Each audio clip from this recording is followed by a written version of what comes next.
Hello guys, কালকে আমি দুপুরবেলা বানিয়েছিলাম টমেটো মাখা। তো চলো কীভাবে আমি টমেটো মাখা বানিয়েছিলাম তোমাদের সাথে সেটাই শেয়ার করি। তো আমি দুটো টমেটো নিয়েছি, আর এই দুটো টমেটোকে প্রথমে আমি কুচি কুচি করে কেটে নিচ্ছি। তো যতক্ষণ আমি টমেটোটাকে কাটছি ততক্ষণ তোমাদের কাছে আমার একটা প্রশ্ন, এই যে তোমরা আমার ভিডিও দেখো তারপরে আমার চ্যানেলটাকে সাবস্ক্রাইব কেন করো না?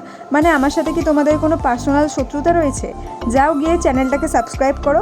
আর এদিকে আমি একটু তেঁতুল ভিজিয়ে রেখেছিলাম, তো সেটার সাথেই আমি কেটে রাখা টমেটোটাকে অ্যাড করে দিচ্ছি। এরপর আমি স্বাদ মতো নুন, লঙ্কা গুঁড়ো আর চিনি দিয়েছি। তারপর আমি দিয়েছি একটু কাঁচা লঙ্কা কুচি, তোমরা চাইলে ভাজা শুকনো লঙ্কা দিতে পারো। আর তারপর সবশেষে আমি দিচ্ছি একটু লেবু পাতা কুচি। এই লেবু পাতা কুচিটা দিলে খুব সুন্দর একটা গন্ধ বেরোয়। আর এরপর আমি সব কিছুকে খুব ভালো করে মিক্স করে নিচ্ছি।